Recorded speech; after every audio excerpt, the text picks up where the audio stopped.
हज़रत मौलाना सैयद मोहम्मद मियाँ साहब और मदरसा शाही।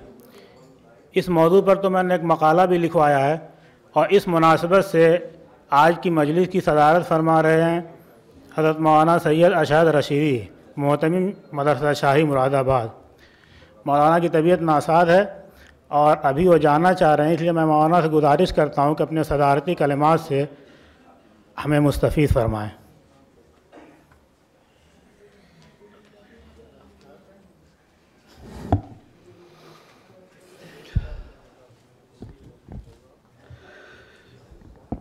बिस्मिल्लाहिर्रहमानिर्रहीम। अल्हम्दुलिल्लाहि रब्बिल आलमीन वस्सलातु वस्सलामु अला सय्यिदिना मुहम्मद व अला आलिहि व सहबिहि अजमईन। सदर मुहतरम, मुअज़्ज़ज़ अराकीन और मेरे नौजवान साथियों, काबिल मुबारकबाद है वो कौम,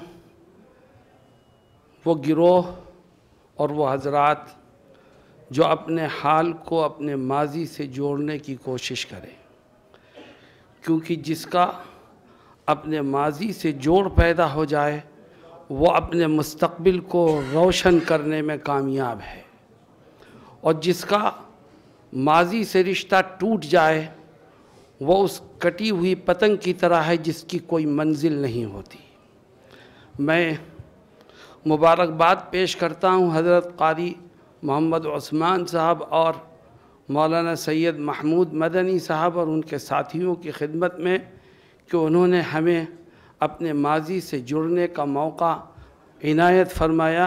अल्लाह रब्बुल इज़्ज़त इससे सही तौर पर हमें मुस्तफ़ीद होने की तौफ़ीक़ अता फ़रमाए। मौलाना सैयद मोहम्मद मियाँ साहब क्या हैं, आपने बहुत कुछ सुन लिया, उनका मदरसा शाही से क्या ताल्लुक़ वो भी सुना और जमीयत उलमा से क्या ताल्लुक़ वो भी सुना। मैं एक दूसरी बात पेश करना चाहता हूँ ताकि वो जमीयत उलमा के कारकुनान को मुस्तक़बिल में काम आ सके। मैं देवबंद में पढ़ता था, शायद मेरा दौरे का साल था। उस वक्त तजस्सुस पैदा हुआ कि जमीयत क्या है, इसे समझने की कोशिश की जाए, क्योंकि मुख्तलिफ़ मकातिब फ़िक्र से ताल्लुक़ रखने वाले तलबा देवबंद में होते हैं। गुफ्तगू होती थी, सवाल जवाब होते थे, बहस व मुबाहिसा होता था। तो ये दाइया पैदा हुआ कि जमीयत की असल रूह क्या है, इसको समझने की कोशिश की जाए। आपको हैरत होगी कि मुझे उस मौके पर सहारा मिला तो सिर्फ़ मौलाना मोहम्मद मियाँ की तसनीफ़ात से सहारा मिला, और मैं जमीयत की रूह को पहचानने और हकीकत तक पहुँचने में अपनी बिसात के मुताबिक कामयाब हो सका। मैंने जो कुछ समझा वो मैं आपके सामने रखता हूँ। हो सकता है जमीयत से वाबस्ता अफराद के काम ये चीज़ें आएँ। मैंने ये समझा है कि हज़रत मौलाना मोहम्मद मियाँ साहब ने अपने अकाबिर और बुज़ुर्गों से सुन करके, उनके साथ रह करके, काम करके जो ख़ुलासा पेश किया वो ये है कि 4 अनासिर हैं जिनसे मिल कर के जमीयत बनती है। अनासिर अरबा जमीयत उलमा की तश्कील में बुनियादी हैसियत रखते हैं।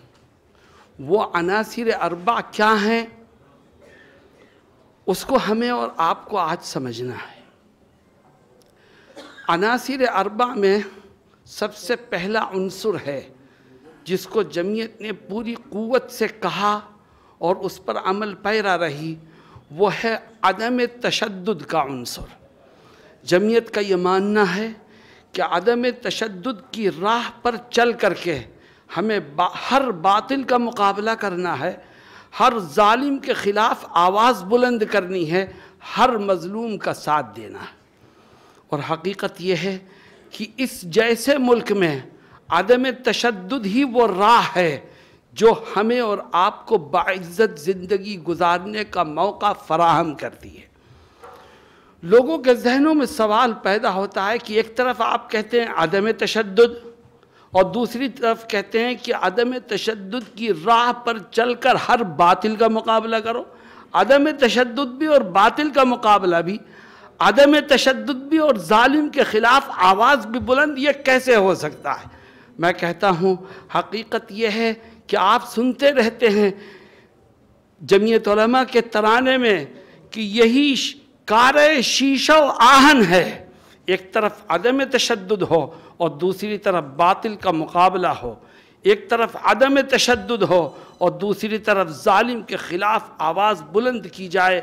जमीयत उलमा का ये तुर्रा इम्तियाज़ है कि जमीयत ने इसको कभी हाथ से जाने नहीं दिया। आज मौजूदा हालात में पहले से ज़्यादा इसकी ज़रूरत है। चुनांचे कौमी यकजहती के उन्वान से मुल्क के कोने कोने में घूम फिर कर के मौलाना अरशद मदनी जमीयत के प्लेटफार्म से यही आवाज़ लगाते हैं कि भाई तशद्दुद की इस मुल्क में कोई गुंजाइश नहीं है। जब तक भाईचारे को आम नहीं किया जाएगा मुल्क तरक्की की राह पर नहीं चल सकेगा। मुझे याद आया गुज़श्ता साल के 12 दिसंबर को जमीयत उलमा उत्तर प्रदेश का एक इजलास लखनऊ में हो रहा था। मुख्तलिफ़ कौम के लोग थे, उसमें एक सिख नुमाइंदा भी था। वो खड़ा हुआ, उसने बयान किया। बयान के दौरान उन्होंने ये बात कह दी कि मुल्क में जो फसाद फैलाते हैं उन्हें ये समझ लेना चाहिए कि हमें जान देना भी आता है और जान लेना भी आता है। जब वो अपनी बात कह करके बैठे तो मैं फ़ौरन खड़ा हुआ और मैंने कहा ये जमीयत उलमा का स्टेज है, इसलिए मैं पब्लिक को ये बता देना चाहता हूँ कि हमारा काम जान लेने का नहीं है, हमारा काम तो जानों की हिफाजत करने का है। इसी को अदम तशद्दुद के नाम से आप पुकार सकते हैं। यही वो चीज़ है जो हमें जमीयत उलमा सिखाती है और तमाम तजर्बात इस बात के शाहिद हैं कि तशद्दुद की कोई राह इस मुल्क में न कभी कामयाब हुई है न कभी कामयाब होगी। मेरे दोस्तों और साथियों, मैंने कहा था 4 अनासिर हैं कि जो मिल जाएंगे वो तो जमीयत उलमा हिंद की तश्कील अमल में आएगी। उसमें से पहला उन्सुर है अदम तशद्दुद की राह, और दूसरा उन्सुर है जिसको हमें और आपको समझना और फैलाना है, वह है फ़िरका परस्ती इस मुल्क के लिए ज़हर हलाहल है। जमीयत उलमा कहती है कि फ़िरका परस्ती इस मुल्क को नुकसान दे रही है और हम उसके मुखालिफ हैं, चाहे वो फ़िरका परस्ती हिंदुओं की तरफ से हो चाहे मुसलमानों की तरफ से। और जमीयत उलमा पहले से लेकर आज तक इस पर मजबूती से कायम है। अभी 1 महीना भी नहीं गुज़रा, आपने मौलाना महमूद मदनी साहब का एक बयान सुना होगा।